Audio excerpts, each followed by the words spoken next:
ඒ වගේම මේ සමාජයේ ඉන්න පුතා මත්තුණු බඹරු ඉටිමල් පොකුරු වල වහන. ලංකාවේ අපහන්නේ නඩුවක් තිබ්බා අවුරුදු කුමාරියෙකුට තේරිච්ච සුන්දර ඥාන දරිවියක් හදිසි මරණයකටපත් වුණා. හදිසි මරණයකටපත් වෙලා මේ අවුරුදු කුමාරි ඉස්පිරිතාලයෙන් අරගෙන ඇවිල්ලා මල් ශාලාවට දැම්මා. මල් ශාලාවේදී මේ අවුරුදු කුමාරිගේ රූපශ්‍රීයට වසී වෙච්ච මල් ශාලාවේ වැඩ කරපු කොල්ලෙක් අර මිනිය දූෂණය කළා. මිනිය දූෂණය කළා. දූෂණය කළා අහු වෙලා හිරේ ගියා. ඒ නඩුව තිබ්බා. මත්තුණු බඹරු ඉටිමල් පොකුරෙත් වැහුවා. පණ නැති ජීවය නැති ඉටිමල් වල බඹරු රොංගන්න යන්නාසේම අපේ මේ සමාජයේ මල කඩක්වත් අරින්න නැති කාලකන්ණියෝ ඉන්නවා. චූටි දැරිවියක් දරුසනේ හසින් දකින්නතෝ දූෂණය කරන අය. මහල්ලා මිත්තනිය මව කියන හැඟීම නැතුව දූෂණය කරනවා. ස්ත්‍රී පුරුෂ ભેදයක් නැතුව ස්ත්‍රීන් අතින් පුරුෂයන් අතින් දූෂණය වෙනවා. ඉස්සර නම් පුරුෂයන් අතින් දූෂණය වෙනවා කියලා තමයි දැකලා තිබ්බේ. දැන් ස්ත්‍රීනුත් දූෂණය කරනවා. මේ ළඟදී ස්කූල් ටීචර් කෙනෙක් O level පන්තියේ ළමයින්ගේ ගෙදරකට ගිහිල්ලා දූෂණය කළා තිබ්බා. අර කොල්ලා අය හාඳුරුවරු 7 දෙනෙක්ද කොහෙද ගෑනු 7 දෙනෙක් හාඳුරු කෙනෙක් දුස් පොවඩේ මෙහෙම වහන්න හම්බුණානේ මේ දෙරණි ඈ බුදුන් වැඩිය මේ දෙරණි මිහිඳු මහ රහතන් වහන්සේ අමා දර්ශනේ අරගෙන ආපු අනුබුදු මිහිඳු හාමුදුරුවෝ සමරා උත්සව ශ්‍රීයෙන් පින්කම් කරන මේ මාසේ මේ සම්බුද්ධ ශාසනය ජීවමානව පවතිනවා යයි කියන මේ බුදුන්ගේ දේශේ මේ වහන්න හම්බෙනවා. මත්තුණු බඹරු ඉටිමල් පොකුරෙත් ඇත්තට ලෝකේ ගැන උඹ දන්නේද මොනවත් ඔප කියලා මං කිව්වේ. මෙතෙන්ද ගලපන්න. ඒ ගීතේ තියෙන්නේ ඇත්තට ලෝකේ ගැන උඹ දන්නේද මොනවා? පත්තිනි සලු වලක් ඇත්තුත් තිරි තිබුණා. පත්තිනි සලු පත්තිනි අම්මා දන්නව නේද? උන්ද හරි ශික්ෂාකාමීලු. උන්ද හරිම ශික්ෂාකාමී. දැන් ඒ උන්ද ආරූඪ කරගත්ත ගෑනු ඉන්නවනේ මේකේ. මේ මැණික් කඩවලත් ඉන්නවා. පත්තිනි අම්මා ආරූඪ කරගත්ත ගෑනු ඉන්නවනේ මැණික් කඩවල. කිරි අම්මා දම් වලට යනවා. පාන්දර කරුවල යන්නේ කොලා ඇටමාලේ දාලා සලුව ලාලා ඒ යන උන්දලාගේ බරණ්ඩලු සලුවේ ඇත්තුත් ඉති තියනවාද කියලා. හේන්තුත් ඉති නෙමෙයි. හේන්තුත් ඉති තිබ්බොත් තියන්නේ පිට්ටනියක ඇවිදිනකොට. පිට්ටනිය වලනේ හේන්තුත් ඉති තියන්නේ. හේන්තුත් ඉති පැටලෙන්නේ පිට්ටනිය ගියෝ. ඇත්තුත් ඉති ඇත්තුත් යන්නේ මූකලම් පැන්නවා. ඔව්. හයිය තියෙන කාලේ මූකලම් පැනලා නාකි වෙනකොට පත්තිනි අම්මා වෙලා ලෝකෙ ඉදිරියේ රඟපෑවාට යන්නේ අපායට. එහිද පත්තිනි අම්මා වෙන්න ඕනේ හීන් කාලේ ඉඳලා. හීන් කාලේ ඉඳලා පත්තිනි අම්මා වෙන්න. සිල් තියෙන්න ඕනේ ඒ කාලේ. නාකි වුණාම අම්මා බිලි බාන්න යනවද? ඈ? නාකියෝ බිලි බානවා දැකලා තියෙනවා. නෑ. දඩේම යනවද? නෑ. රාමදින්න ගස් යනවද? නෑ. රා බොනවද අරක්කු බොනවද? ගුලි කනවද? නෑ. නාකියෝ වල්කොමේ යනවද? නාකියෝ ජෝඩු දාලා උණ පඳුරියට ගන්න ආයිනේ ඉඳගෙන සුකුමාන කතා කිය මහ පොළොව හාර ඉන්නව දැකලා තියෙනවද? ඈ නෑ ඒවා දැකවත් නෑ ඒවා වෙන්නේ නෑ ඒවා කරන්න හයියක් නෑ එතකොට නාකි කොටද සිල් ඕනේ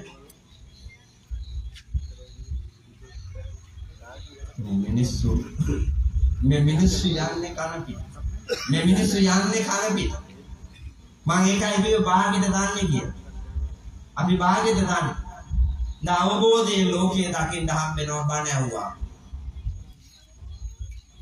සුතම් පරියෝදපේත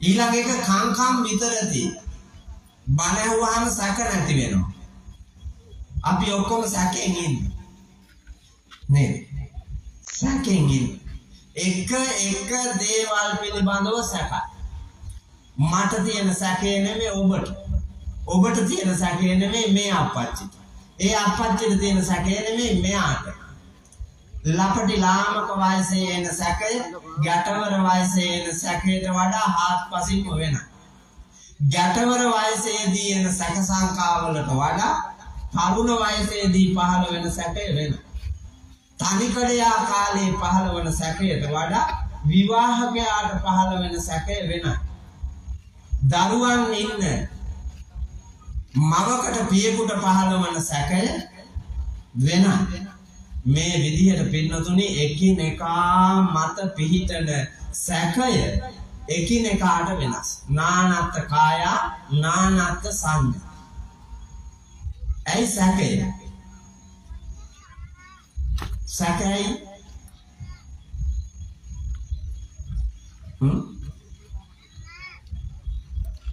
ප්‍රශ්න 4ක් තියෙනවා නිවැරදි වචනය තෝරා යටින් ඉරක් අඳින්න ප්‍රශ්න 4ක් තියෙනවා ප්‍රශ්නයක් තියෙනවා උත්තර 4ක් තියෙනවා උත්තර 4 නිවැරදිම උත්තරය තෝරා යටින් ඉරක් අඳින්න කියලා තියෙනවා ප්‍රශ්නේ කියවලා බැලුවා උත්තර ටිකක් කියවලා බැලුවා තේරෙන්නේම නැහැ ප්‍රශ්නේ දන්නේ නැහැ උත්තර දන්නේ නැහැ දැන් මොකද කරන්නේ දැන් මොකද පුතා කරන්නේ හෝ 10 20 30 40 70 80 90 100 කියලා ගියවයි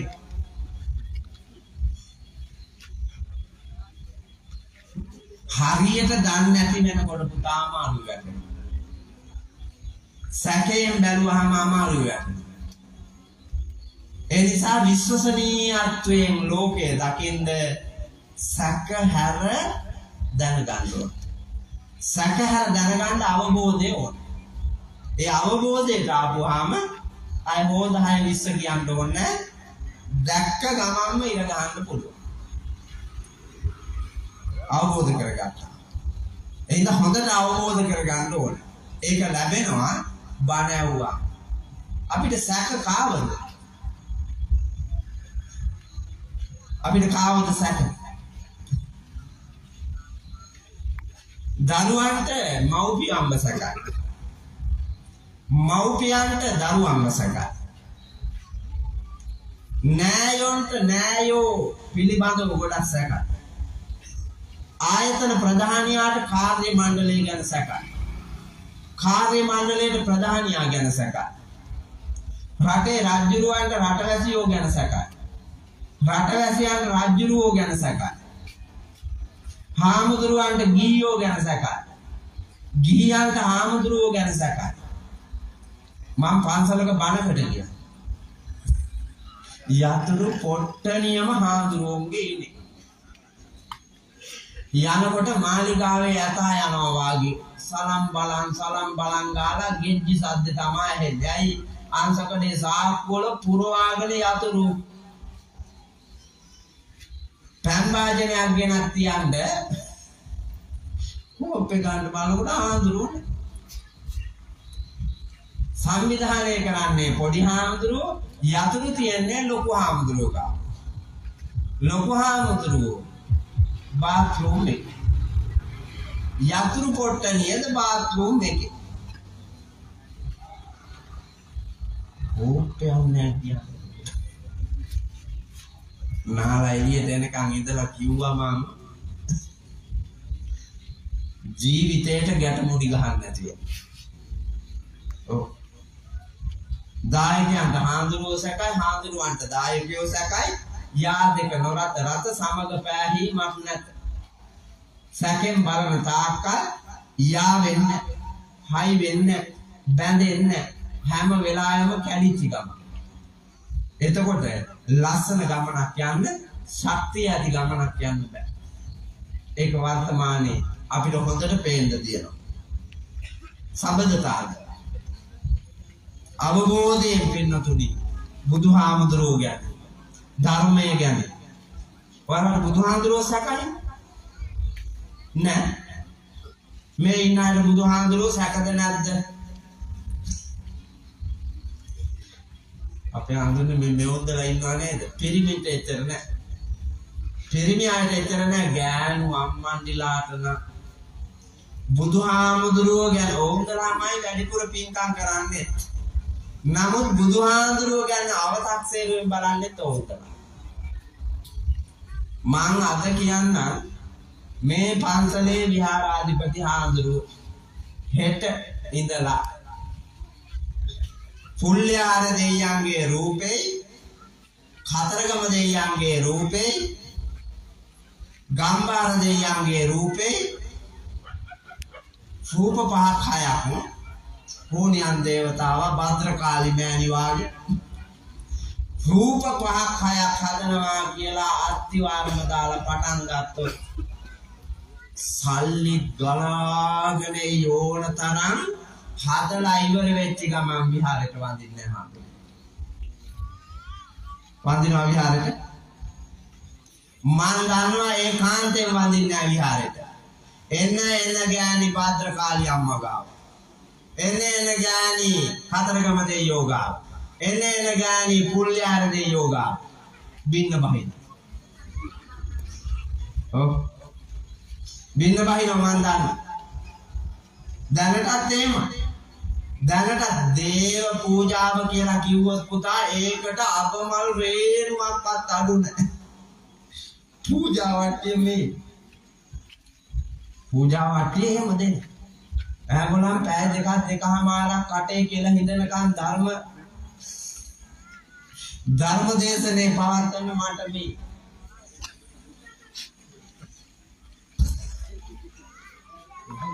කතරගම දෙයියන්ගේ ඒකේ තියෙනවා පුතා පළතුරු රුපියල් 10000ක විතර. රුපියල් 10000ක විතර පළතුරු. අරුවා මෙව්වා තියලා මෙහෙම උඩට ගෙනල්ලා මල් මාලෙකුත් ණයා දඟර ගැහුවා වාගේ උඩින් තියලා රුපියල් 5000 මොලේකුත් ත්‍රිකෝණේ වාගේ නමලා උඩින් ගහලා තියෙනවා. උඩින්ම ගහන්නේ කතරගම දෙයියෝ නැත්තම් පේන්නේ නැහනේ. කන වෙලා නින්නේ.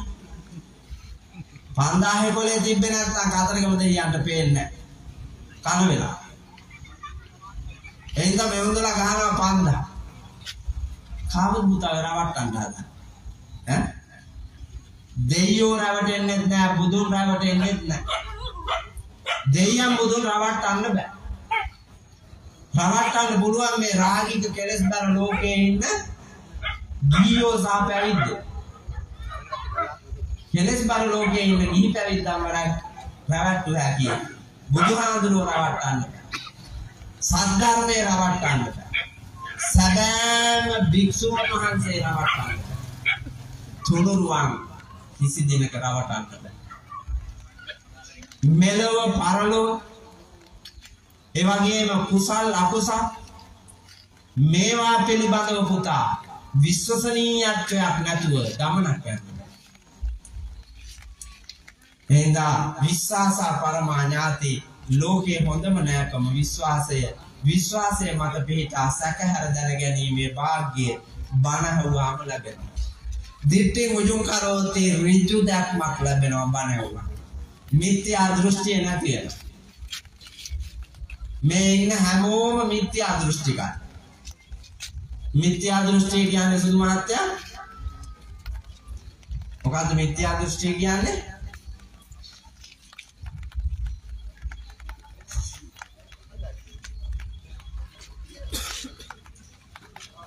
මිත්‍යා දෘෂ්ටිය කියන්නේ මා පුතාලා ළඟ තියෙන එක තමයි.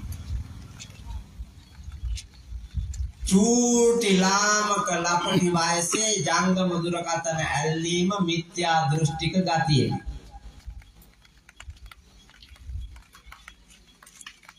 මම හරි නේද?